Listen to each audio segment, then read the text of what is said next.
All right, everyone, welcome back to the inaugural, the opening, the grand finale of all that you've been watching for the last month. It's finally here, the Legends of Runeterra Academy League. I'm Domcast. I'm joined today by Okina. Okina, how are you feeling for this very, very big milestone in Legends of Runeterra amateur play? Not gonna lie, I'm super excited. The past couple weeks of all these weekly tournaments have been building up to this, and I'm just really excited to see the culmination of all these players that the tournaments every week have been getting bigger and bigger, and now we're at the final event. Yep, and you obviously played in a few of those tournaments, and I've casted over your games, and so you know what you're doing, you know what you're coming into, and I'm glad that you're here to enjoy this moment with us. Today we have a little bit of a different game going on. We have obviously a league, but more than that, it's 3 players on a team, and each of them are matching up against one player from a different team of 3, and they will be having their best of 3, and we'll be casting over one of those games tonight between Virtue Gaming Discipline and Wombat's Prime. And we don't know who we're going to stream specifically from that matchup just yet, but we can talk about those decks that we're going to go through that we could be seeing. For Virtue Gaming Discipline, we have Sly running Draven Scion, TF Gangplank, and the Ziggs Poppy Bandle Burn. And then we have Fearless Taco running Zed Poppy, Akshan Sivir Warlords, Elise Kindred Vi as the third deck, and then we have AJ running Lulu Jinx, Misfortune Sejuani, as well as Rek'Sai Pike. Now that's how we have on Virtue Gaming Discipline. We'll come back to that in a second. Okina, who do you have on Wombats? So on Wombats we have Manas. I'm gonna butcher most of these names, but we have Manasia, who's got a Draven Sound going on, and he also has a Twisted Fate Gangplank, a bit of a Pirate Burn, and then we also have Ziggs Poppy. So we got 2 burn decks coming out from Manasia, and then we have Seku, who's got Zed Poppy Rally Elusives, Akshan Sivir, and Elise Vi Kindred. Kind of interested to see Kindred as part of that deck. That's not usually something you'd include in there, so I'm really interested to see how that works out. And then finally, we have Stolen Conch, who's got Lulu Jinx, Misfortune Sedge, and Rek'Sai Pike. So I'm really interested to see how some of these more interesting decks work out. Like the last time I played, I have not seen Lulu Jinx before, so I'm kind of interested to see how that one works out. That seems like a really fun deck. Yeah, I mean, just looking at what the Lulu Jinx deck has, it looks like it's gonna be kind of just sort of a buff up Jinx, and then eventually just do a bunch of damage with the rocket. And that is, kind of along the same vein as the Lulu Zed elusive or the Lulu Poppy that is now popular, where it's just sort of you buff up these weaker units into these big boards that attack really hard. And you mentioned earlier the Kindred Vi Elise deck, and we also saw that from Fearless Taco, I believe. And I'm very interested to see how that deck works out. I mean, Kindred obviously we haven't seen really at all in the last few weeks that we've had these night or weekly tournaments. Same with Elise and Vi, and I haven't seen this deck in solo queue. I haven't seen this deck while I've been playing, but just from those cards alone, it looks like it could be insanely strong.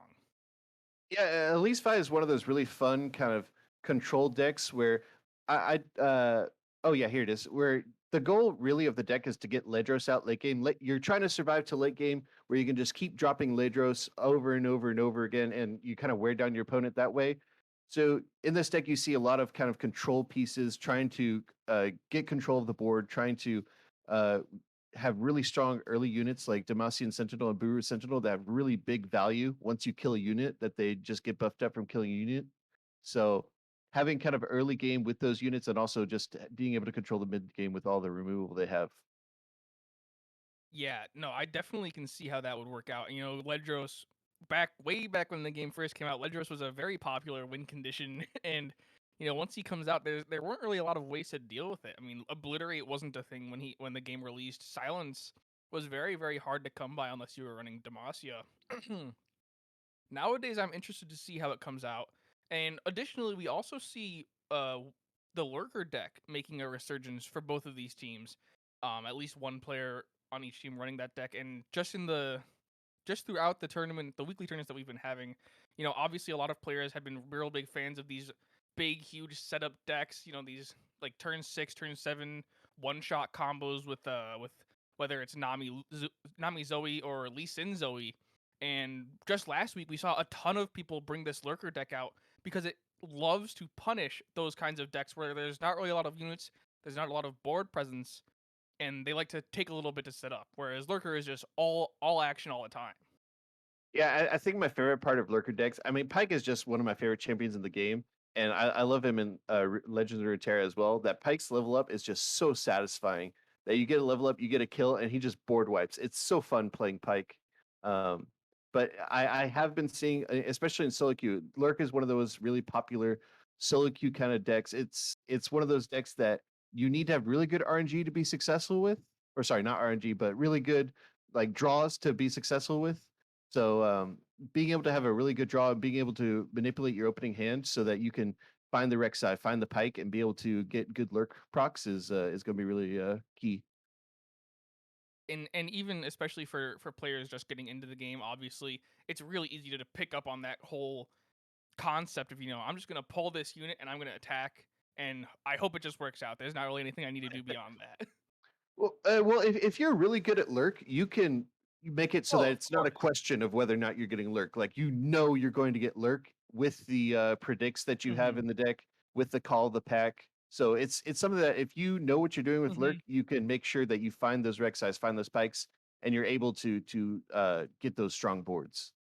Yeah, and looking at these lurk decks, it looks like there's, I think, maybe 6 cards total in each of the deck that's not a lurk card to begin with, which takes a lot of the guesswork out of it. So any other decks that are making it a standout in your eye, Okina?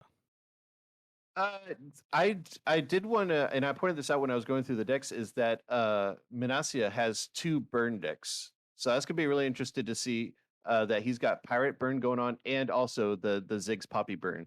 So if we do see Hmm. this player on stream, it's going to be so there are going to be some very fast games that we have. Uh, that with the Ziggs Poppy looking to end the game very quickly, looking to use Decimate, Noxian Fervor to just hit the face of your opponent.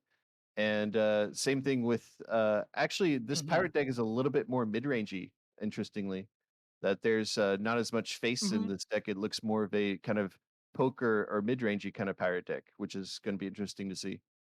Yeah, I think a lot of the players that we saw throughout the weekly tournaments by the last and final week, a lot of them had the either the Bandle burn or they had the Pirate Sejuani burn in their decks, and they really did just go for like as fast as they could to that that turn 5, that turn 6 to get Sejuani Gangplank on the board, and then just as soon as that happened, they just went for these huge all out attacks to get excuse me, to get like that one hit KO, to get that 1 or 2 turn win. And just looking at I think Manazia's deck they have 2 Captain Pharaons and 1 Dreadway. So even if they get stalled out, they lose a Gangplank, they can't find one, they still have that backup of 2 Decimates coming through if they can find that Pharaon, which can really hurt. Because one of the few things that we've picked up on through the weekly tournaments is that if you're not running like a Targon, there's not really a lot of players looking for those control or deny decks where they, for a lack of a better word, they have the means to deny these big spells. Yeah, and the other deck that really sticks out to me is the who's running the AJ deck who's got Ziggs Talia landmarks going on. That looks like a deck that's going to be really fun. I've always loved the Arsenal. The Arsenal is another one of my really favorite cards. That's just really unique as a late game win condition of you get a random keyword for each landmark you've destroyed. So by the end of the game, you drop it. It's got 6 or 7 random landmarks. Sorry, random keywords. And if you can get elusive on that thing, man, that is a scary unit. So I'm really excited to see the Shuriken Bandle City landmark deck as well. That's gonna be really fun to watch. And just now getting word from the producers, it is going to be AJ from Virtue Gaming Discipline versus Stolen Conch from Wombat's Prime. So looking at that as we get straight into the deck list here, it will be Lulu Jinx, MF Sejuani, and the Lurker deck from Stolen Conch versus AJ's Zed Poppy Elusives, Warlords, and like you just mentioned, that Talia Ziggs landmark deck. I pull up these decks. So yeah, we are going to see two of the decks that we did bring up, the Lulu Jinx and the Zigstalia, two of the interesting decks that we saw. Looking at the Misfortune Sejuani Plunder deck, I'm really interested that there's no Feel the Rush in this deck, because usually you'll see at least one, maybe two Feel the Rushes for that late game kind of insurance that if push comes to shove, that late game you're sitting on 12 mana, you draw it and you're good to go. Um, but not having that kind of late game insurance policy, I don't. Riptide Rex has gotten a lot of nerfs since that was just one of the strongest cards in the game. So I'm interested to see how Riptide Rex is going to work with all through all the nerfs it's been through. I think it's still a very strong card. It's just not as good as it was when on release, when it was just completely taking over everything and Well, everybody yeah. was running Bilgewater. On release, it was basically just like a Bilgewater's Ruination. So, Yeah. but yeah, I mean, looking at both the decks, it is interesting to not see that Feel the Rush, which has been a staple in these Gangplank Sejuani decks.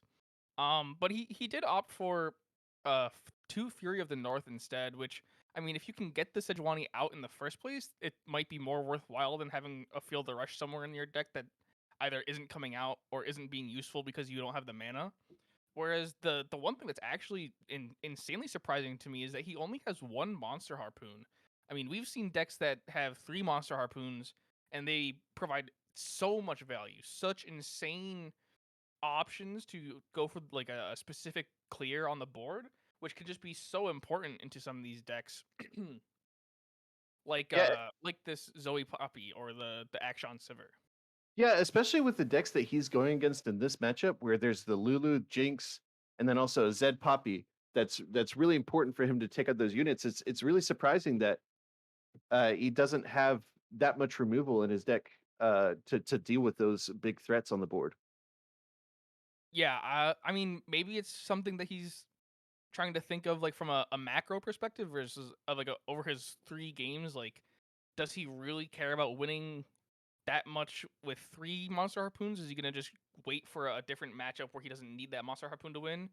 Because I think he's going to have to rely on the lurkers to get at least one win from one of these decks. I mean, both the warlords and the Zed Poppy can be susceptible to lurkers if lurkers can get that roll going early enough. But if the lurker deck is falling behind, if the lurker deck's not able to maintain a board presence while also clearing out the enemy, it could very easily turn on them for any of these decks that AJ is running. Yeah, and also another thing to point out is that there is one Nopify in the Zed Poppy deck. I don't know, is there one in the? I think there's only one Nopify. So I think the fear could be, if you are playing against those Ionia decks, is that once Monster Harpoon gets that plunder buff, it can be stopped by Nopify. So that's something that maybe was in the thought process, that if your opponent's going to run Nopifies, then it's not really as efficient to bring a Monster Harpoon versus bringing some burst spells that, like Troll Chant or something, that can keep your strong units alive. Yeah, I think you bring up a really good point that I honestly didn't think of. Which I mean, once the Monster Harpoon gets down to three, you're very much correct that Nopify can clear that. I mean, yeah, I mean, honestly, both these players have been put a lot of thought into their deck, obviously, and we'll be able to see that here now as we see Stolen Conch and AJ go into their first matchup. We have the Zed Poppy elusive deck for AJ as his first deck, and then we have the Lulu Jinx deck from Stolen Conch, and he's going to mulligan one of his Jinxes. Yeah, I think Jinx is a card you want to save towards the closer to the middle of the game, and I really like that he got two boom baboons there, that he can get a lot of draw power out of the urchin if he saves. Yeah, he is going to save it. So he will have a lot of draw power early game with the kind of cards that he's gotten in his first draw here. And I think one of the important things to bring up here is that with the Flame Chompers, the card that Boom Baboon creates, as well as the two Young Witches, he could very easily create a challenger quick attack Flame Chomper to help try and clear these elusive units that AJ is going to be putting on the board. Yeah, and we do see that both players have two young witches. So we're going to see a lot of young witch this game. And that's one of those cards that's just one of those cards that you hate to see it if you're playing against it, because it's just so hard to get rid of that card. And such It's insane 1/2. value. Oh yeah, definitely. I And mean, I wonder if we are going to see. see him look for the urchin into looking for an attack here.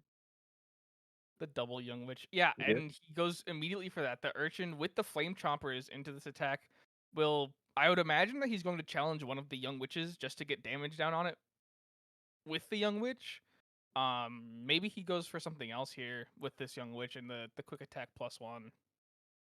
Does he? I don't think he has anything that can deal one damage though. So I don't think it's as worth to get that one damage down because he's not running anything that can, finish that follower off. So it may be Mhm. better to just try to, attack with so much force that they're forced to use one of their young witches to block. Yeah, and I like this play here with the young witch going onto the urchin, meaning that the urchin would otherwise have been cleared, but now it will live and get 3 damage at least, as opposed to just putting it onto the boom baboon and the boom baboon getting blocked. Yeah, so I am interested that they didn't trade one of the young witches for the boom baboon, which means that they wanted Mhm. to keep their young witches up for this turn to try to maybe go for a big swing or big play here. That they Yeah, thought it I was important there. I think he's trying to get as much board presence as he has, and since they are all elusives, he's planning on having a big attack that Stolen Conch can't block. Now, Stolen Conch having 2 young witches in his hand, now both on the board, means he will be able to block a fair amount of it. But since 2 of these units have quick attack, they can't really be blocked by anything else without risking that that card being lost. But AJ has rally. He should go for the rally this turn. I think he should have gone for the rally this turn because one of his young witch already had quick attack, so he could have given all the other one quick attack and had a completely free attack and potentially cleared or just gotten free damage because they all had quick attack and couldn't be cleared off in defense. Yeah, because now he's banking all this mana, and the only thing that he can really do with all the mana that he has banked now, with we see that Stolen Conch is looking to go for an attack here, is that twin disciplines. So yeah, he doesn't really have very many combat options to deal with this huge attack that's coming Mhm. in.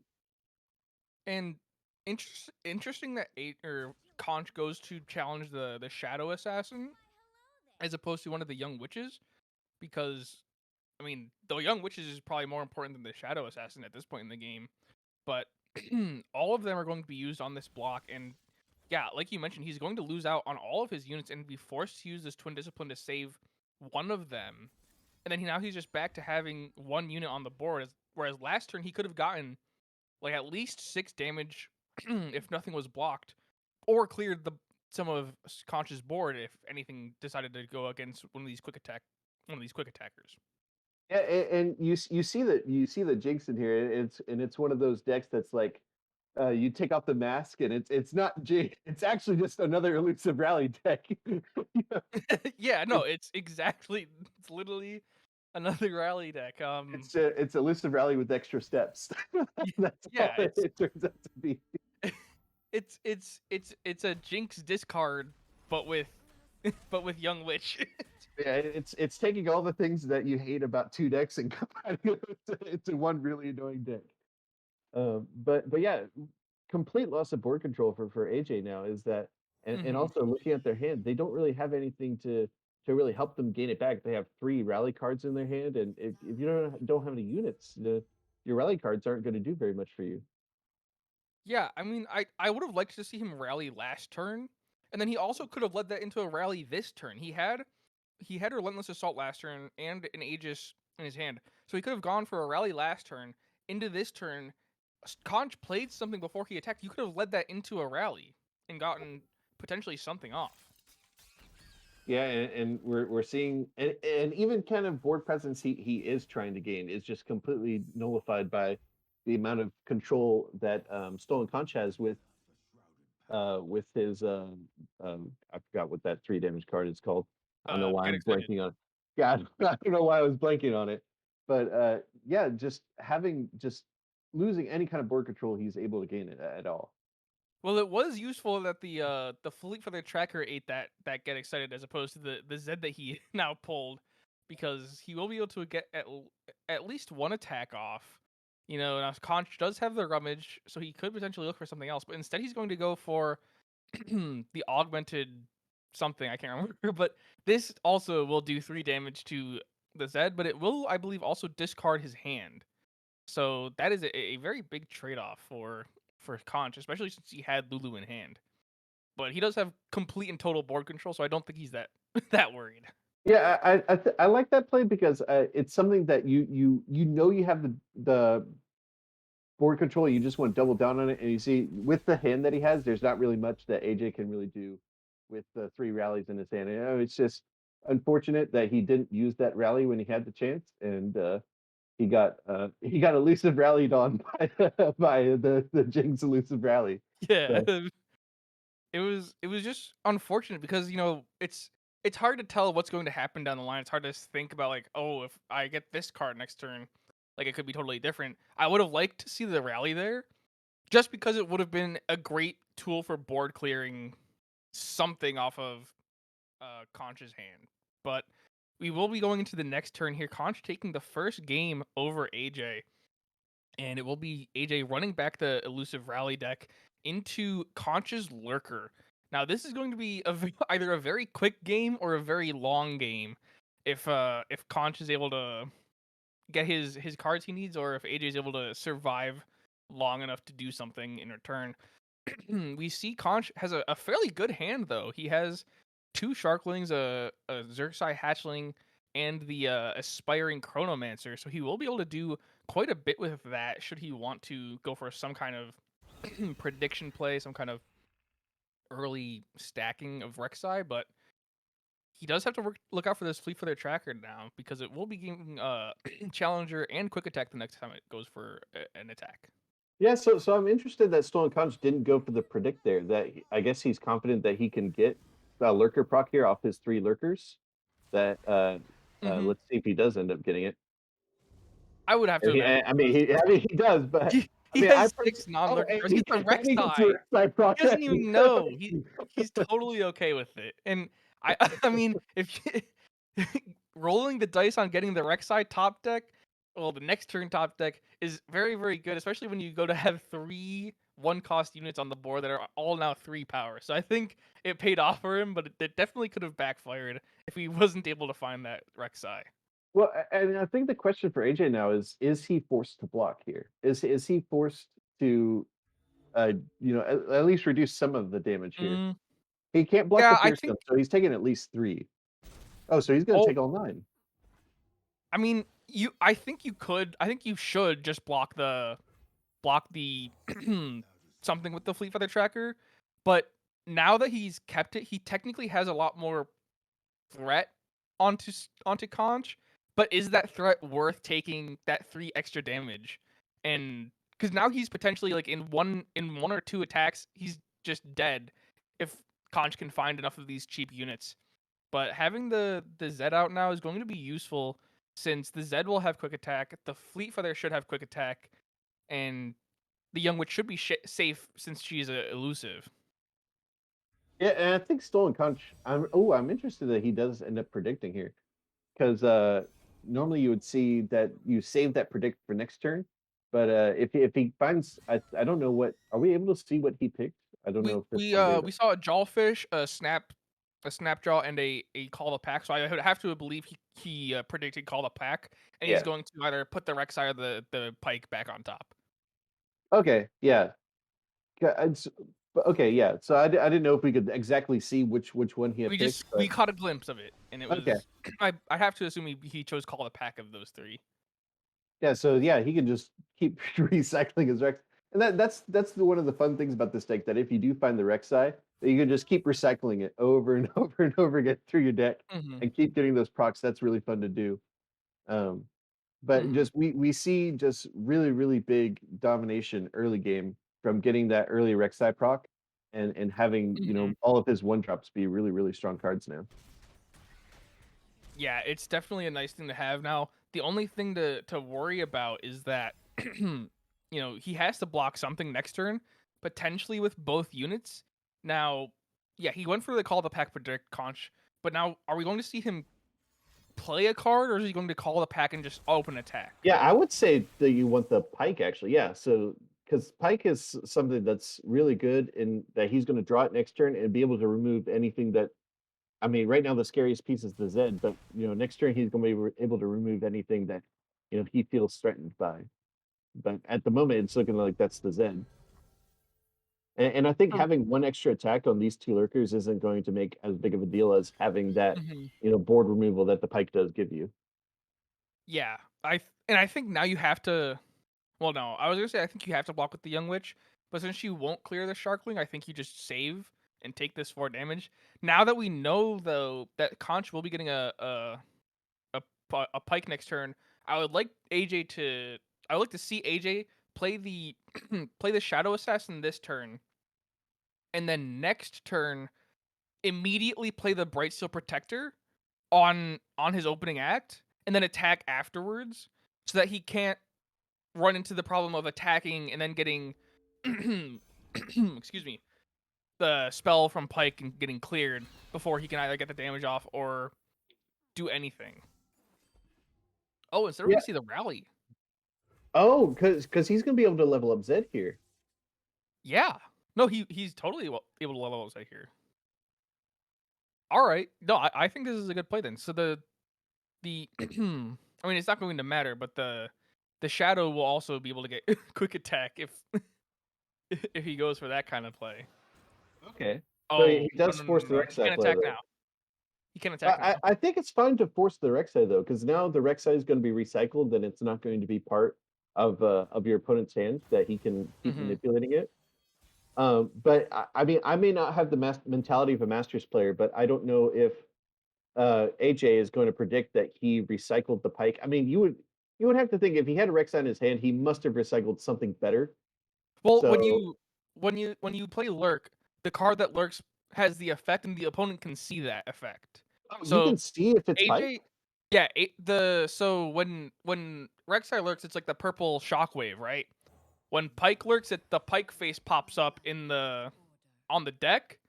So I would have liked to see the Bright Steel come out first onto Zed, because right now Conch can just use a spell onto Zed, and Zed gets cleared this turn. Hmm. Unless there's not enough damage. I mean, maybe the twin disciples can save him. I think pike is 5 attack now because he's lurked. Yeah, pike is 5 attack right It's now. 6. Well, because he's lurked 3 times, and pike is a 2/3, so Okay, he all right, he, then he yeah, would it's be a 5. 5/3 Sorry. right now. Okay. So yeah, he can, but no, because oh wait, no no no. All right, yeah. I was gonna say no because he can snapjaw into the pike attack, which potentially could be the lurk, but Well, we he will wouldn't just have mana for it. yeah he wouldn't have mana for it. So we will see pike spell being used onto the Zed, and we will be seeing the twin disciples in return. I still feel like I would have liked to see the Bright Steel Protector come out first, so that way you have even more units on this board for this attack. Oh, Oh wait, wait, it was 6. was it? It is 6. Wait, Yeah, is pike not a 2/3? I thought pike was a 2/3. I I thought could he have was a sworn that 2. pike was a 2/3, and he's Unless lurked 3 times. they've changed him and I didn't pay attention. So yeah, I Maybe mean I need to look this up now. The I'm Bright going Steel crazy. line was the Bright Steel line was correct. I Put it could have down, sworn. mark it down, Hirsch. No, pike is a two Hmm. three. How did pike have 4 attack there? I don't know. I mean, Something's not adding up quite. Not quite adding up here. I mean, yeah, Because I he's don't only know. lurked 3 times. Because he's lurked twice and gotten a Rek'Sai proc. Because you Yeah, can see no, from his I other lurk units that he's only the lurked 3 times. Sharkling's a 1/2. I know what you're saying. The Sharkling's a 1/2, so if it has 4 power, they've worked 3 times. Something's not I'm quite as adding up confused as you here. are. I'm as confused as you are, but I'm still gonna say the Bright Steel Protector line was correct, because no matter how much damage Pike does, Barrier protects it. Oh yeah, I 100% agree with you. I'm just trying to figure out how where Pike got the extra 1 damage from. Unless we missed something. Because I'm trying to think what could possibly have given him 1 extra attack. Maybe I need to reread Pike's card. I don't. Well, I can look at it right now if the deck list's pulled up. Well, yeah, there's no Pike is a maybe 2/3. maybe somebody that knows a little bit more of the game than us could tell us, but something's not quite adding up here in my head. I don't know. No, I think we just need to look past it now. I mean, Oh yeah. it's not gonna make sense. It's very unfortunate, but again, AJ could have gone the totally safe route with the Mhm. barrier. And at this point in the game, I'm not really sure how AJ can come back from this. You know, he still only has his weak units. Zed was unable to level up and got cleared.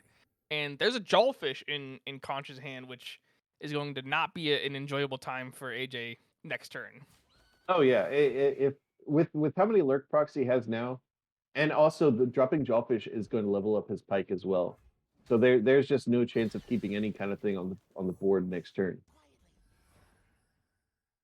Yeah, I I mean, mean, this oh is wait, he does have 3 elusives, and there's no removal in Stolen Conscious Hand, and he has a rally. Wait, how much? yeah. I mean, Did this. he? Wait, he wins here. Wait, does he actually win He here? wins here. Oh my god! Wow, wow. Elusive That rally, man. was. I mean, I guess we owe AJ an apology for our undue flame, but I mean, wow, it's a very very good angle there. I guess it paid Elusive off rally for is him. just one of those decks, man. It'll You jump out never of know nowhere when and it's just gonna end the happen. game I on mean, you. all those ones and twos add up. Yeah. But yeah, but we are going to get to see a game 3 though, which is going to be really fun. And we Mhm. are going to have to see a new deck from AJ then, and his choices are Sever Action or the Ziggs Talia. So we are going to see one of those. I really hope. I don't know which deck was It's banned. Warlords. Okay, so we are going to see Sever Action against the Lurk again. So Yeah, and Conch again having a really good opening hand. He has the hammer snout, he has the Zosai hatchling, and he has a snapjaw. He's totally set up for a unfortunately not this turn lurk since he's on the defense, but oh, turn but two, I turn three, think turn AJ four. also has both players have really good opening hands. Like Hmm. AJ's is really nice too. Oh, and he drew a second action. Like Hmm. AJ is really happy right now with how his opening hand is coming together. Yeah, I think AJ just needs to look out for what's going to happen on the lurk. We're going to see the Sparking Chronomancer most likely go for the pike. Um, But again, the hammer snout is going to come out next turn, I believe, and make the Action vulnerable. Um, but yeah, I mean, looking right now, it's a very very good hand for both players. So I'm interested that you don't trade the 2 1s there that you try because again I don't know if you have anything that's going to It's deal 1 it's so damage that directly. Action can attack freely this turn without worrying about the Aspiring Chronomancer blocking. Ah, true. Okay. See, this is what I mean. I this is I don't have the Masters player brain. But Hey, yeah, I'm only plat one, so. but, like I had mentioned, both players have really strong opening hands. So this is probably going to be, the best game of the 3 that we see, and with it being a Mhm. third game, that's exactly what you'd want. So I'm really interested to see how both these players are able to pilot having these really strong hands. Yeah, so AJ was blocking the 2-3 so that Action can attack this turn without risking being blocked by the 2-3 and dying. But as far as Conch's turn here, I mean the Snapjaw Swarm is probably the correct move just so we can keep stacking this lurk. Next turn I would like to see the Hammer Snout come out. Maybe he holds on to it and waits for the Sivir to make an appearance because I think Sivir is likely a better use of that vulnerable than the Action, especially since, from our point of view, we know that AJ has an additional Action in hand, so. Yeah, because you can't really use the pike on sorry, you can't use pike on Sivir. So pike is something you would Exactly. want to use on the Action and save that Mhm. vulnerable for the Sivir is the way you kind of want to attribute your removal. Um, but I don't think that he would want to waste his pike this early though is the thing. No, no, no. I think he should hold on to the pike for a good amount. I mean, best case scenario, he pulls another one and there's two pikes on the board. But worst case, I think he saves it for when Action is about to level up, so that he resets the the counter on, or not I resets think the it, counter, but like doesn't allow the Action to come out and immediately start stacking the Warlord's Horde. But we will see this Hammer Stock come out and make the make the Action vulnerable, which you know is probably a good move without this third person view that we have, but I definitely would have liked to seen it held on for like the Sivir, like you mentioned, the Sivir having spell shield, more health cannot be taken out by the Pike spell. And I think the main thing he was going for was just a big attack here, because he wants to open up more space on his board as well for getting to Mhm. later turns where he is going to need room for the pike and the rhino. I Dune call it a Breaker. rhino. Yeah, I call it the rhino. It's a rhino. It's a Dune Beetle though. Rhinoceros Beetle. But yeah, no, he definitely wants to clear up some space. Um, I do like that AJ's going to for the clear on these lurkers more than the 2/1s because like the lurkers is where the value is in this deck, and leaving those 2/1s just leaves board space, which obviously you just mentioned Conch doesn't want taken up by by Yeah, most of yeah. these cards, plus the ones without lurk on them. Yeah, and with getting through this kind of early section, these early 3 to 4 turns, we are going to see this is the kind of section of the deck where the Silver Action really thrives, where they are able to bank some mana to keep some stuff alive, and they are able to play their really powerful units, Mhm. like the Silver, like the Action, units that they can keep alive with the spells and keep rallying. And with Warlords being close to proccing, we are going to see um, starting to add more cards to the hand that he can use as well. Mhm. And AJ could go for the action here and immediately progress that Warlord's Palace. I'm Unless he wants to save mana, I think that's probably the best thing so that it immediately starts counting on the Warlord's Horde going into the next turn, but it's not that important. But Yeah, I think with the yeah, fact that he doesn't really have any kind of safety spells in his hand, like saving spell mana isn't really going to help him too much at the current moment. yeah, exactly. And I think like you mentioned earlier, like the more he can bait out with the action, the better chance he has that Sivir stays on the board. And looking at the Vicar and Bruiser, Bristle Protector, and Sivir from AJ's predict here, I think I mean Sivir obviously is a good choice, but I think you go Vicar and Bruiser just so you can create these lucky finds and then eventually buff the Sivir up. I was thinking the exact same thing, is that especially with him being on 5 mana, that he can just drop that. And what can you really do? I mean, he has 2 pikes though, so that's something that's going to be really scary. Is that he's got 2 pike spells in his hand. Yeah, So but he only has enough mana to cast one of them, and there is definitely no way this Spike spell kills the Vicar and Bruiser. yeah, but it's something to consider when that Sivir comes up, because he wasted that vulnerable early. How is he going to be able to deal with the Sivir? That the Sivir is just going to come out onto the board, and he can't use a pike spell on it unless he wants to use 2 pike spells on it. Um, I mean, so the Sivir is you going to be get two pikes something. on the boards, so that's honestly a good thing. Is two pikes on the board? It might be worth not getting a kill onto one of them, but you could also just as easily cast a pike spell on two different units, have two pikes on the board, and just attack and not care about the Sivir being there in the first place. Oh yeah, because The that would Sivir will have make to you block closer you. to pike leveling up as well. Yeah, yeah, and the pike level up and ability once it's leveled up is through spell shield. It just does damage. Yeah, and like I said, pike is just one of those cards that's just really fun Mhm. once you get him leveled up. Yeah, yeah. I love watching the animation and watching the whole board of my enemy just disappear. So, This board is really scary from Stolen Conch though. And AJ did mhm. draw his third action, but this board is just really really scary that Stolen Conch has at the moment. Yeah, Conch able to find honestly all the cards he needed and keep them all alive. And this tomb is not really going to mean anything because there's already too many units on the side of Conch to block completely anyways. And now with this extra pike, there's just no way. So Stolen Conch is going to take the win for this final game in the series versus AJ. Now we do have to wait for production to find out what happened overall in this series between Virtue Gaming, Virtue Gaming Dis- Discipline and Wombat's Prime. But we do know that Wombat's Prime at least has 1 point going into this. Is it? I don't know. Maybe are we going to watch the other games of the series if they're still going on, or is that not something that's available to us? Because I would be interested to see the overall series with us knowing how one game already went.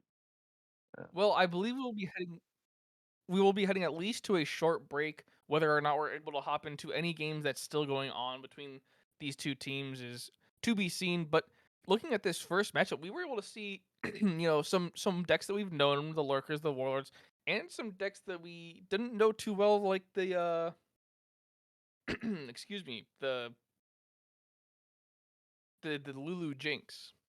yeah, and like I said, it's like that Scooby Doo episode where you pull off the mask and it's actually just a elusive rally again. Yeah, So, but yeah, I mean and that they was honestly a really good series, and I feel like game three was a game where both decks, were able to get the cards that they wanted. So you feel like both decks were able to perform at the level that you would expect from those decks, and just Lurk was able to get those really strong units early game that were just really hard for the Silver Action to deal with. and the board clear, me using it on the correct units at the correct time to make sure that you had that presence and nothing was necessarily threatened by the warlords was also very well managed by by the wombats. So congratulations to the wombats for taking this win. We will get back after this short break either with a game or with the score of the series. Um, stick right there and we'll be back in a few.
Welcome back, everyone, to the first day of the League of Legends of Runeterra Academy League by Runeterra Academy.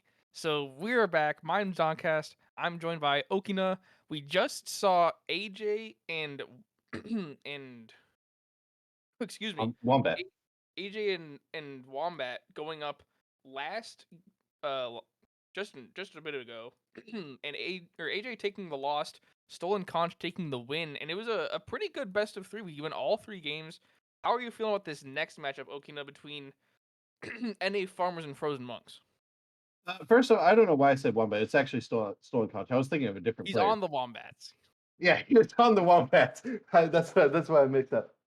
But yeah, I'm really excited to see this second series. We have some really good players, like some really big names like Aikado and M-Tux. So some really good players that we're going to get to be able to see today. Yeah, and then we have a bunch of people from EU on the NA Farmers team coming over to see how they fare against all of us here in the North America region, and hopefully we can put them in their place as EU players. But besides that, we can go over the decks first. What do you got on Frozen Monks, Okina? Well, we have M-Tux, who I just talked about, who's running Rally Elusives, our favorite deck. Zoe Lee Sin, and also Thralls. If anyone doesn't know, that's Lysandra Talia, where you just try to get Thralls out. And they Oh also yeah, have Cameron Hanzo, who is also running, funnily enough, the exact same deck list. No cards different. It's the exact same deck list as M-Tux.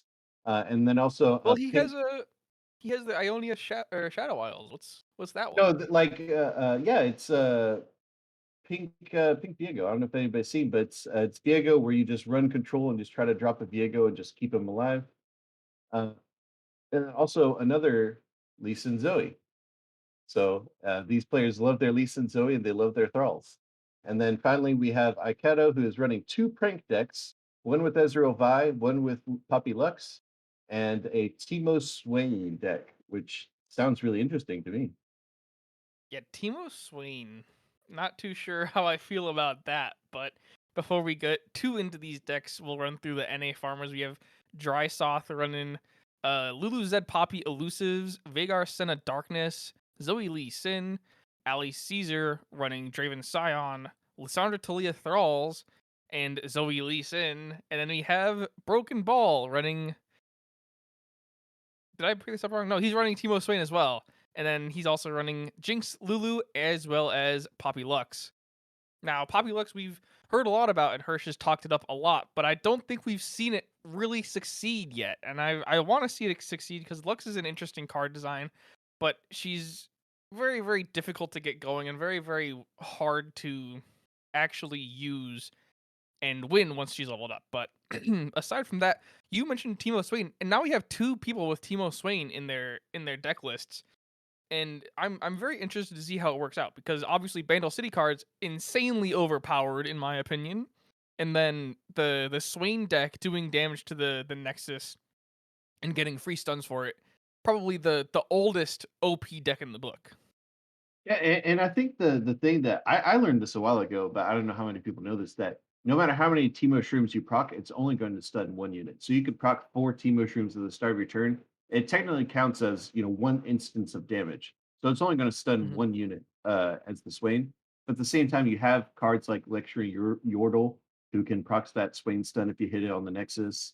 You have Pokey Stick, Hmm. you have Poison Darts, you have a lot of stuff that once you have that 12 damage that the Swain needs to level up, then you have a lot of ways to hit the Nexus to stun.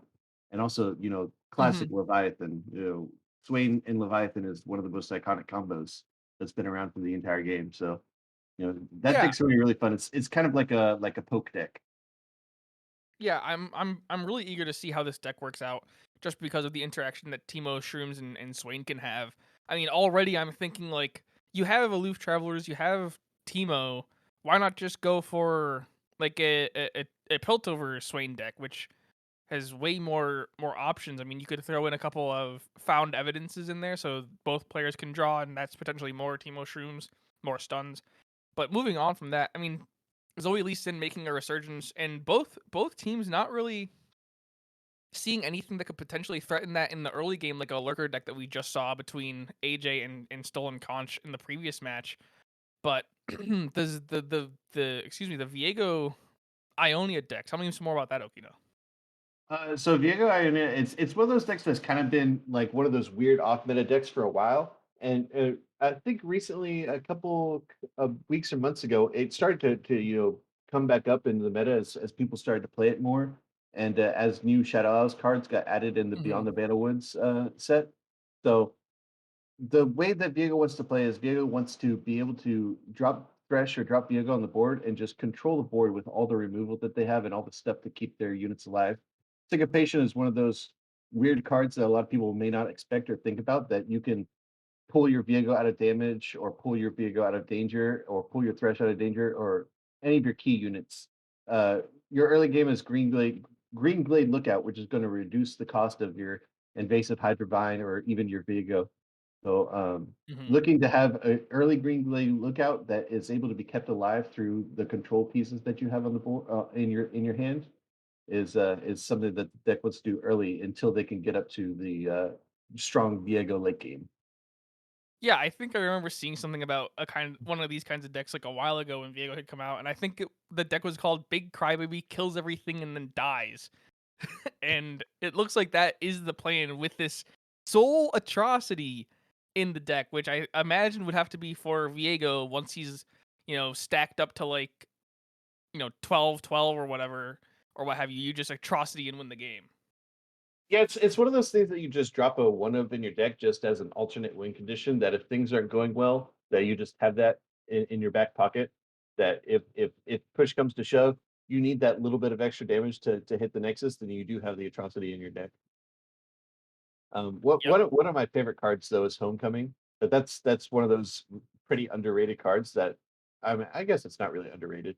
That I Mhm. just love seeing because you have so much board control that you can save one of your units and get rid of one of your units as a combat trick, which is just really strong and really fun to see. And I can imagine that being really useful for, something like this Zoe Lee Sin deck where you can just, send it back before it levels up. But with Yeah, that, we will be going, or we do know our first or our matchup for tonight. It is going to be M-Tuck versus Allie. So M-Tuck and Allie. Allie Caesar, bringing the Zoe Lee Sin, Dragon Scion, and Lysandra Thrall, and M-Tuck bringing the Lysandra Thrall as well. yeah, like I mentioned, so there in these nine decks, we saw three Lissandra Talia Thralls. So I'm really interested to see, who if if both those decks are left up, who's able to pilot them better. Um, and like you said, the Zoe Lisa, I feel like Zoe Lisa is one of those decks that the higher elo you get, the more common you see it because a lot of Masters players like this deck a lot because you have so much control, so much stuff that you can do and kind of manipulate the board in order to keep those advantages. Because Eye of the Dragon is one of those cards that are just so strong and gives you so much presence on the board. I mean, it's totally, totally an OP card, I think. But we do have to think like, what do both of these players want to ban from the other? I mean, both of them running Zoe Lee Sin, both of them running the Talia Lysandra Thrall. You have to imagine that they're gonna ban the Draven Scion and the Lee Sin or wow the Zed Poppy. Excuse me. Because both of those decks are way faster than these other two would like to deal with.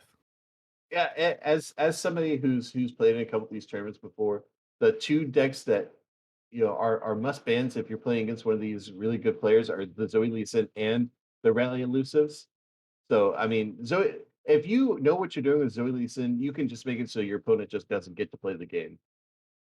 Which is really fun if you're playing Mhm. the deck, but not fun if you're against it.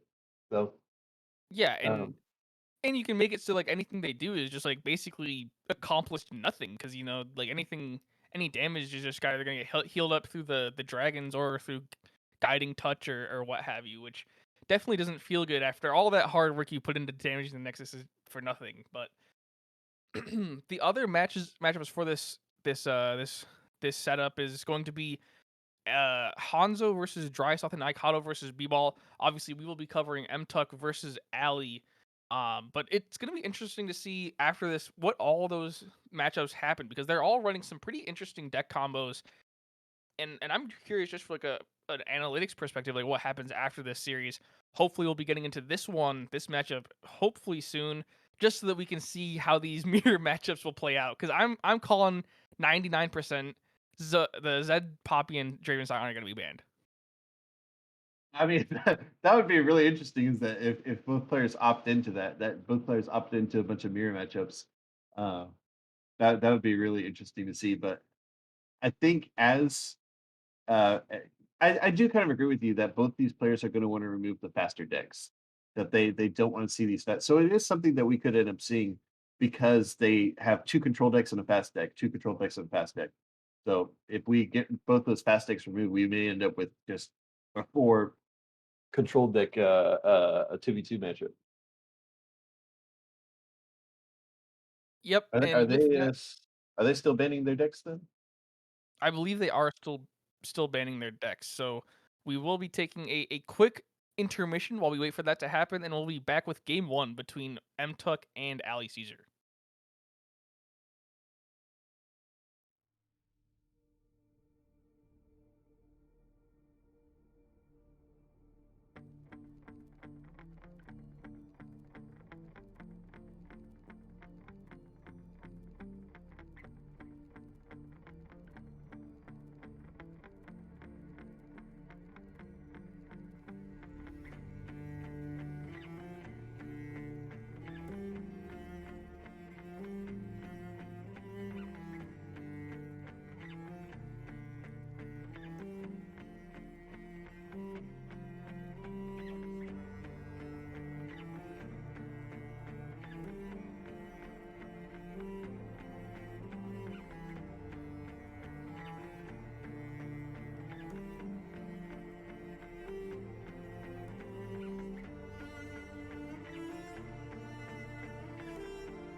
All right, everyone, we're finally back into the first matchup between NA Farmers and Frozen Monks. We have MTuck and Ali Caesar going at it, and we're gonna see the Lissandra Talia mirror matchup.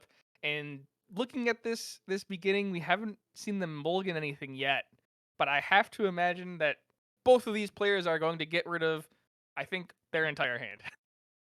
I think you would keep the Preservarium as Ali Caesar, but I think that's the only card you would keep. Oh, I I don't. guess we're keeping Oh, everything for both oh, players. really? Okay. I guess. Oh no, Ali Caesar discarded his whole hand except for the time in a bottle. But I'm So really interested that you keep two Talias and Lysandra yeah, there. That's really interesting. I guess you the know what? I think Lysandra it's makes because sense. he Two knows that it's going Talias to be a does slow not. game. I think it's because he knows it's going to be a slow game, so he knows that he can keep those mid late game stuff and be fine with it. I mean, yeah, I still think two Talias is a little much. I mean, I would rather have more likelihood of getting more thralls out than having two Talias. Unless, I mean, the only way I can think this works out is like he uses careful preparations into a Talia, into the second Talia, and just has like 8 thralls on the board potentially. But that also requires you to clear those Talias out, which is harder, or easier said than done. Well, and you see that both these decks have a lot of control elements, like the avalanches, like Hmm. the blighted ravines, that aren't really going to be too useful in this matchup. So Hmm. it's kind of unfortunate that Caesar or Ali or whichever one you want to say Hmm. has two of those blighted ravines in their hand that aren't really going to help them too much in this kind of slower matchup. Hmm. Yeah, like you mentioned, the deck's about getting thralls out on the board. Everything else is about stalling out till you can get on decks on or thralls onto the board. You know, with the blighted ravine healing you and then dealing 2 to all units, including your enemies.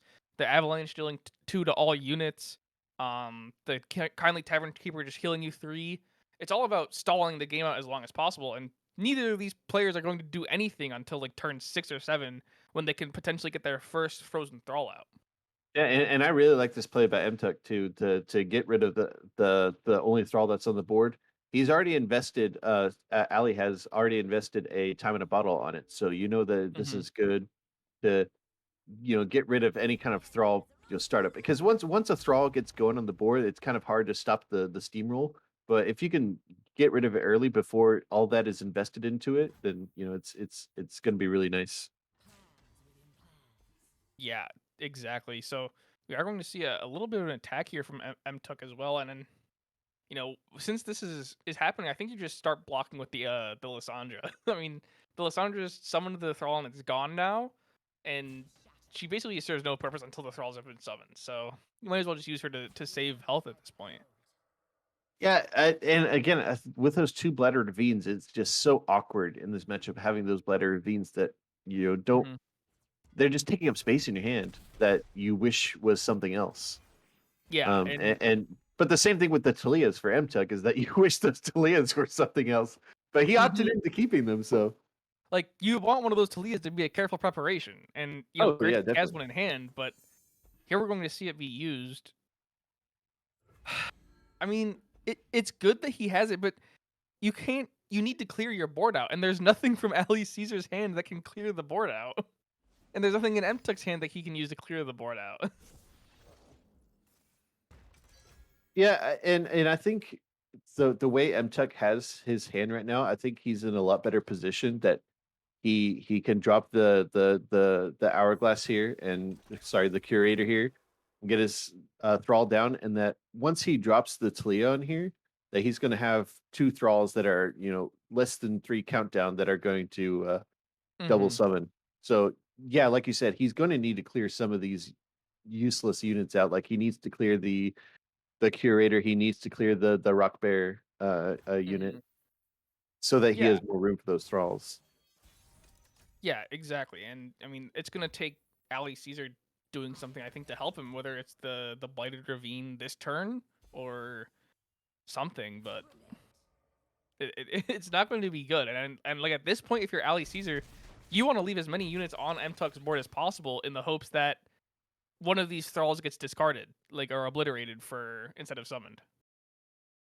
Yeah, and I think with the way MTech has his hand right now, MTech is so happy with the way his hand. Hmm. I would have time in a bottle first before summoning it. I guess he doesn't have enough space, so he wants to wait a bit Hmm. to get rid of some of the units.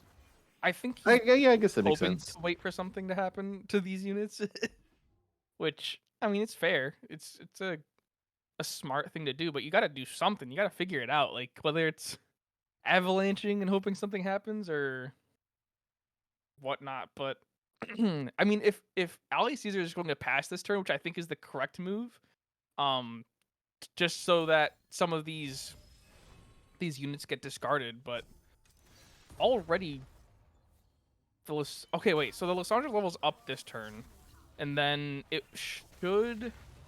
If the thralls get obliterated, does it still give you the Watcher? No, it doesn't. They have to go onto the board for it to count. Okay. So I think something has to be done about like the rock bear unit or Talia. Just because I don't think Talia levels up for a while. Like there's only been two frozen thralls on MTux, and that's the only landmarks that have been played. So you honestly just get rid of the Talia at this point. She's served her purpose. She's duplicated the time in the bottle thrall. You just need to start clearing your own board so you can use them. But maybe he's going for an attack next turn, or Ali Caesar's just going to surrender.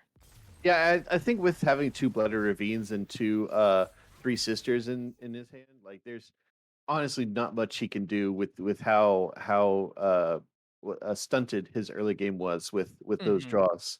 That you don't want to have Blighted Ravines in your hand when you're against a controller slower deck because those cards don't really serve a purpose. That you have those cards in the deck Hmm. for those faster decks, for those more aggressive decks that help deal with those. But if somebody's not going aggressive on you, then those are just dead space in your hand, which is just unfortunate. Yeah, and I was gonna mention like during the mulligan, like I would have kept Caesar's hand more than I would have kept Mtuk's hand. Caesar had 2 of his Kindly Tavern Keepers. Those are useful for heal and useful just for having units on the board. Whereas Mtuk, like the 2 Talias could have backfired horribly if Caesar had drawn a little better with his mulligan or with his early draws. But we are moving into the second game, and we will have the Teemo Noxus, or not Teemo Noxus. This is the Draven Scion, Yeah, excuse this me. is Draven Scion. Yeah. So But okay. yeah, So the Draven Scion was left up. So these two aggressive decks were left up by both players. So I guess both so players ended up banning the Zoe Lee Sin decks.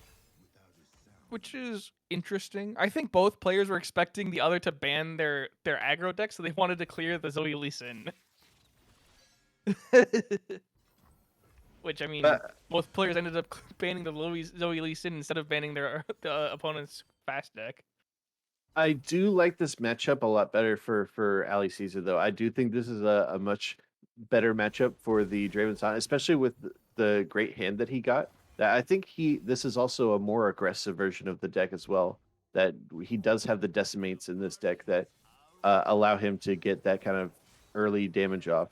And with how good his early game has gone so far, he's already in a great position with where he's at. Confused why Ali Caesar decided to go for the Arachnoid Sentry and the Mystic Shot in one turn.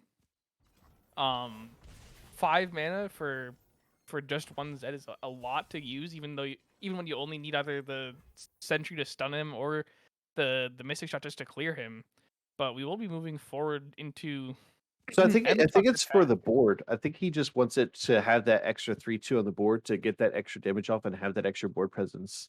Uh, against one of these kind of more medium to slower decks of the Elusive Valley that needs to get board control in order to be successful. And having that early 3/2 on the board is going to be really conducive to helping him have that. Yeah, but looking at M-Tuck's hand, M-Tuck has the Poppy and 2 other elusives. Like, this is the turn that you need the Sentry for. This is the turn Mhm. that you need to have that stun, especially when you could have just, when you did anyways, use the Mystic Shot on the Zed. Like, the Zed was dropped, you could have Mystic Shotted and still not had the Zed attack. And in this turn, you could have had the Arachnoid Sentry to stun this Poppy, because now you're going to have a huge attack from M-Tuck. M-Tuck's going to get quick attack, 6/2 Poppy, plus 2 or a 2 and a 3 power elusive attack. So And I think. there's no clear on Ali Caesar besides Oh, the the Draven spell. yeah, but he can Draven spell and axe, and the puppy just dies. So he has a way to answer the puppy, and I think Mchuk is considering that he has an option to deal with the puppy. So he's going Oh, the okay. elusive. That's another really good play. So now there's no way for the Draven to well, no, Yeah, even there's no way for the Draven spell to be cast because Draven because can't it's not block, so he battling. can't enter combat. Yeah. That's really I like that play a lot. So I like that play as well, and I think that's probably the smart play, just because Draven could have become 4 like you mentioned and used the whirling blades, but like that's still a lot of risk for something that could have easily been answered by M-Tuck. Mhm. But And yeah, I agree with what you're saying. I do think that he wanted that early board presence, but yeah, not having that Arachnoid Sentry now, it kind of it's one of those things that it feels bad in hindsight, kind of thing. That mhm. you go for a play that you think is correct at the time that later on ends up biting you in the butt. But I just think it's so confusing why you would use the Mystic Shot and the Arachnoid Sentry in the same turn, as opposed to just using one or the other.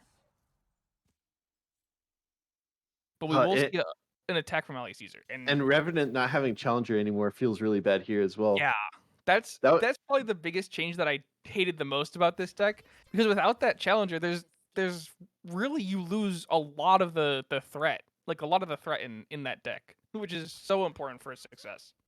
I was gonna say if he doesn't block this Draven, I think he can actually take a lot of damage here. That he needs to block all this. Um, Because he yeah, has 2 decimates in his hand. and a Noxon Fervor. So yeah, I think you're totally right here. Like, if he didn't block the Draven could easily, along with this Ironblade Revenant, bring him down to like seven health, and that would have been either a guillotine this turn or a Noxian Fervor and guillotine next turn for a free 8 damage, and then or 7 damage exactly, excuse me, and then just have another Noxian Guillotine the turn after that. And there's really no way M-Tuck could answer this without having one of the denies or the notifies for the Noxian Fervor. He's gonna have 7 mana next turn, so he's not gonna be able to play both a Decimate. If he plays a Decimate here, he won't have enough mana to play a Decimate and the Noxian Fervor, because otherwise he would have 11 damage in hand right So now. so the only thing is that he can use a Noxian Fervor this turn, or he can use. Oh, that's unfortunate. He's going to use the Whirling Blades onto the Poppy and clear that one out, and save at least the Arachnoid Sentry. But no, he could Noxian Fervor. He could have Noxian Fervor this turn if he doesn't use the Whirling Blades, and then Noxian Fervor next turn, as Well, well right. as. So right now he does have 11 damage in hand. If he can survive Mhm, this turn, he wins the game. That's the name of the game for this turn. The biggest thing is Ali Caesar's goal is to survive this turn so that he can mhm, have lethal. Because next turn he's going to have lethal. It's just can he survive this attack with one other rally? mhm. And it's. Well, yeah, one other rally. I was gonna say two, but the Relentless Pursuit was nerfed to a 4 cost just because it was such a useful card at 3 to have that free rally. I mean, just from this, there's 4 damage at least. Now he could use the Noxian Fervor to avoid some of this, but is that really worthwhile? Like, is that something you want to do? Is clear one of these units as opposed to just have enough spell damage to win, which um you don't necessarily have right now, but between this turn and next, you could easily just win the game through spell damage. But you still have to survive long enough to get next turn. And right now, you have 4 damage elusive currently, and then if they use the Relentless Pursuit, that's Yeah, they will have 5, lethal. 6 So I damage. It's feel yeah. you have to use your Noxian Fervor here in order to hmm live. And you might as well use it on the Draven. It's already dead at this point. Yeah. So hopefully Caesar can do that. But this is the Then mind he can game stay of alive. does he have rallies in his hand is the question that's going through Ali You Caesar's have mind to right now. assume. You have to assume he does. Like this deck is filled with rallies. You see the deck lists. You know, even if it was solo queue, that this deck is centered around rallying elusive cards. And yeah, we're gonna see the Noxian Fervor here. You can't even risk it. Even the will they won't they is not even like a worthwhile risk. Yeah, but so he does have the ability to live here. But the question is, since he got rid of that fervor, how is he going to get that last 3 damage across? Is going to be what his question is. Mm-hmm.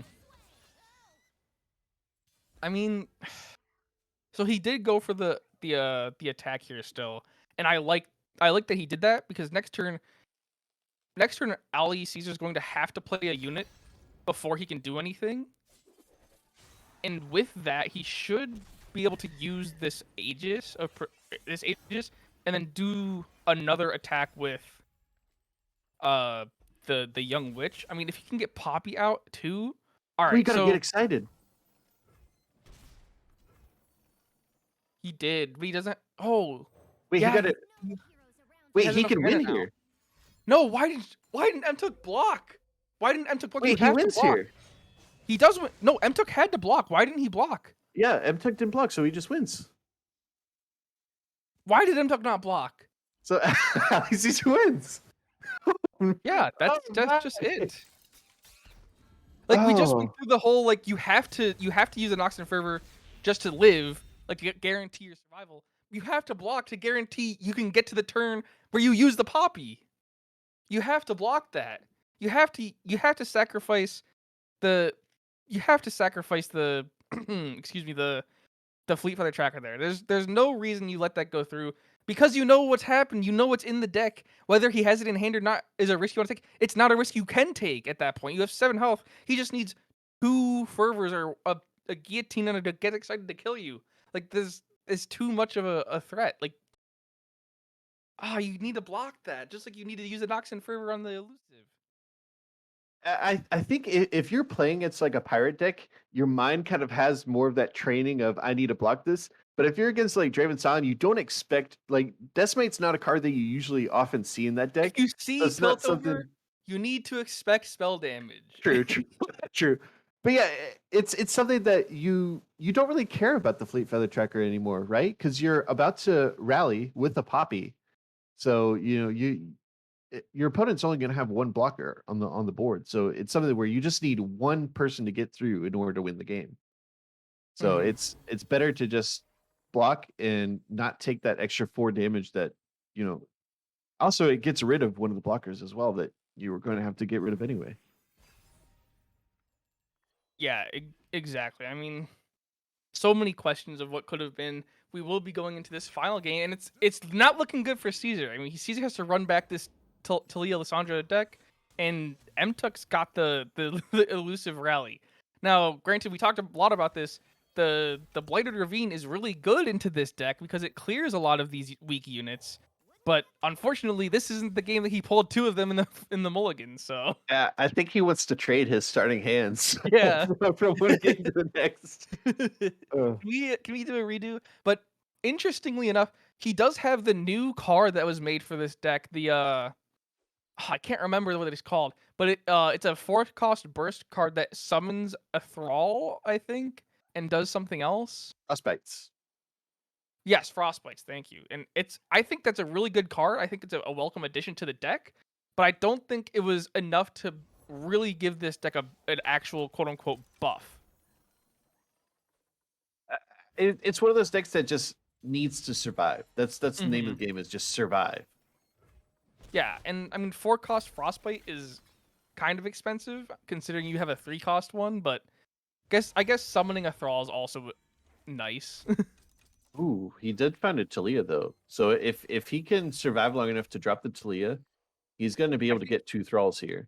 I think he went for the Oh, careful okay. preparations. Yeah, Yeah, or I proselyte. wish we could. I don't know. Is there some indicator that you can tell that? Because I can't tell which one they're picking.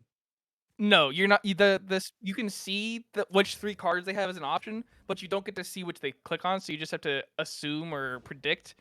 Um, and I think the careful or the promising futures makes sense, especially Yeah, since you have the clockwork in hand. yeah. So, but he does end up with 2 thralls anyway, which is Yeah. going to really help to stabilize this board. Yeah, if anything, he's now like in the advantage. I mean, the Poppy has a barrier, but that doesn't really matter too much since you have Overwhelm. The one thing you have to look out for is obviously the will or the twin disciplines, which would potentially clear one of your thralls. But now that this Aegis has come out, you know that there's nothing that can be buffed up to kill your thrall. You just have to survive this attack. I mean, I feel like honestly, like next turn you just drop avalanche and clear this entire board. yeah, I think you just block damage with the clockwork and then avalanche next turn. And yeah, I think you're totally right. I think you block with clockwork, eat the 7 or It's not even five 7, you eat damage. the 5 damage. Yeah, you eat the 5 damage, and then you move on to the next turn, play avalanche, then you potentially cleared the board. He's used all of his barriers in his hand. I think that's a very, very good play that you've Oh, well, see, but see, this is even better because now he only takes 3 damage. Yeah, why would you okay, wait. I think you just take the 3. I don't think you need to block this. I don't Yeah, think it's enough I to don't think block. you risk the Lissandra. I mean, he knows that there's no mana in Mtuck's hand, but now you can't use Avalanche Yeah, next turn because it would kill the Lissandra and you'd lose tough. Yeah, so this is the correct play. Yeah, don't risk the Lissandra. Avalanche doesn't clear anymore because of the buff from Poppy. Oh, that's also too bad. Totally forgot Oh about that. wait, no, But but Lysandra gives oh yes. the 1 damage to everything when she Hmm. levels up. Oh wait, that's not good. So wait, yeah, he used the forward Demacia, but now he has no mana. So Ali Caesar should be able to use the the 3 sisters and the other frostbite card to at least hurt something. I think you frostbite the Poppy and the 8/9, and then you do something. Or no, I think what do you do? So you obviously frostbite the Poppy. Or no. You should have 3 sisters, obliterated the Poppy, and frostbit something else. We're gonna see Poppy level up? No. Yeah, no, I think no, is this the second or third attack? It's the third attack she levels up. Well, So this is actually the I've attack. never seen a Poppy level up in my life. This is a Really? first. Oh my god, Poppy leveled up? Whoa! Poggers, I've dude. never Let's seen that ever. go. Let's go. Yeah, so no, the right play was to obliterate the Poppy with three sisters and then frostbite something else because now you're potentially losing or no, you're not potentially you're not losing Lysandra, but you're not gaining anything either. You're also taking what is this? 8, 7, 7 plus 1 is 8 damage. Yeah, you're taking 8 damage still. Unless impact is different. Does impact count as 2 damage or 1 damage if it's impact 2? It's 2 damage. It's 2 Is it instances of 1 damage. Oh, so the impact So I does the impact think, I think tough would stop it. Okay. But Yeah, I yeah, I guess that was think my question. Is it 2 instances of 1 damage or is it 1 instance of 2 damage? I pretty sure it's 2 instances of 1 damage, but I would not be surprised if I am incorrect. And I don't know why he frostbite. Uh, okay, he's No, moving things around no. here. No, no, no, no, no. No, So why he, would you? No, but you now his Lysandra dies. What's his plan here? why would you No, why would you What is going on? I'm trying to figure out what his plan is here. So he takes 1 Oh no, damage. so it is 1 instance of 2 damage. My bad. I Okay. thought I thought it was 2 instances of 1 damage, but But it's what was coded the differently. play there? I mean, now he has 2 thralls that are both dead this turn. Or no, just one of them is dead, potentially, unless he wants to use the twin disciplines. And Poppy is still in hand, as well as a young witch, and next turn that's gonna be pretty much game over. Yeah, What is the angle here? he doesn't really have any kind of answer. I mean, Losing in Lysandra his was the hand. biggest hurt. Losing Lysandra was the biggest hit. I think the three sisters should have been used for a frozen tomb, and the frozen tomb should have been used on Poppy before it could attack, and then you would have been able to clear with the the two thralls and use frostbite on the last unit alive. Yeah, but like you're saying, you drop Poppy and Young Witch here, and the game's just over because you can't deal. There's a reason why you never see Poppy leveled up. It's a bit of a strong card. Well, also because the level up takes a lot, Oh and it's yeah, really easy to clear early. But no, it's definitely a young witch Poppy angle here. Um, and then next turn you just attack with Poppy and the young witch and put the twin disciplines. Your we both got your two twin twin disciplines on the young disciplines. witch. Yeah, Double twin disciplines on the young witch, and you just win. There's nothing you can do. yeah. He has no fast or burst cards. He has no answer to anything here. Yeah, I mean, you literally don't even need to use twin disciplines. You have lethal between the young witch and all the impacts.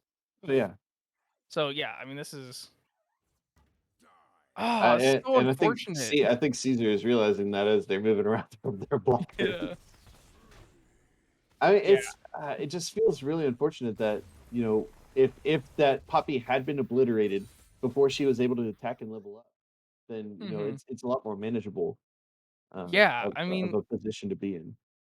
it's such an unfortunate thing to see. Like from our position, we see everything. We know what's happening. We know like what the actual like technically correct line is at the time since we see other cards. But it's just like still so unfortunate watching someone who's in such a strong position just do what could be the right play with a from a the shroud of darkness of not knowing what the other person has, and just watching their momentum, their presence just fall apart. I mean, still a really good series from both players, both of them playing their decks super, super well, and it just came down to the final final few plays. Yeah, we got lucky to see 2 3 game series today. Like usually most of these series are 2-0s or something like that, but we got really lucky to be able to see 6 games today from 4 really good players. All these players in this tournament. To even get into this tournament, it's a very Mhm. very high ranked tournament with a lot of big name players, and it's really going to be really fun to see as the weeks go on the kind of storylines that develop and see more of these amazing players that we have in this tournament. Yeah, and I mean, well, Okina, if you do stick around, if you're here for a couple more casts, you'll find out very quickly that I am blessed to have 3-game series most of the time. Like, That sounds fun. last week was only 3-game, or 2 weeks ago was only 3-game series. The week before that was only 3-game series for me. But it's fun. I love watching the game. I love seeing the plays, and I love just finding like these new angles, these new ways to play that these players bring in because they bring in a ton of new stuff. Like we saw Icado 2 weeks ago or 3 weeks ago, I think, bring out like two brand new decks that like have been never really seen before, not really seen again because they were, well, let's be honest, a little troll, but they were still fun to watch, still fun to find out what happens. Yeah, and that's my favorite part of the game. My favorite part of the game isn't those meta decks, it's those weird decks that you never really see. Like, I brought Mhm. a Zillion Echo deck one time. So, I would if someone I, plays a Zillion Echo, I am instantly rooting for whoever that person is because I love did, off meta decks. And we did got we to see manage to some watch today. that one on stream? I can't remember. I don't know, but off meta decks just make this game, and they make most of these card games. So any player that's playing these off meta decks in this tournament, Hmm. I'm your fan instantly. I'm going to I be rooting for you. I really wish we could have saw the Viego deck because I love playing the Viego deck. It's so fun just using atrocity and watching the other player emote in an FF. But that will be it for us today. We saw the Wombats take the win over VG. Then we just saw, uh, excuse me, who was it? The NA Farmers take the L versus MTuck or in Frozen Monks. So yeah, any final thoughts, Okina, before we wrap up Yeah, for just real just tonight? just like I said, just there's a lot of big name players in this tournament. It's going to be really fun to see how a lot of these matchups went this week, and to see who comes out on top this week, and see as the weeks go on, which teams start to come out. Because I mean, I've seen some tier lists out there on Twitter, and you guys can go and make your own tier lists. I think I don't know where exactly you can find it, but I've seen a lot of tier lists that people have been putting themselves at the top and other teams at the bottom. So I'm really interested to see which of these teams is actually going to be the one that can take the big prize at the end of the day. I mean, my tier list is gonna be whoever doesn't play Bandle City, specifically Aloof Travelers and Minimorph. They're gonna be at the top, and I am completely unbiased in that judgment because I am a fair and respectful caster. But with that, it will be the wrap up for tonight. Thank you all for joining us for the opening week of the Runeterra Academy Legends of Runeterra League. Not weekly tournaments. We're into a full on league now. Thank you so much for joining us once again. I am Domcast. I was joined with the amazing Okina. We were able to see a lot of great matches. We will be posting later about who won the series. Thank you all for joining us, and come back next week when we have even more Legends of Runeterra action.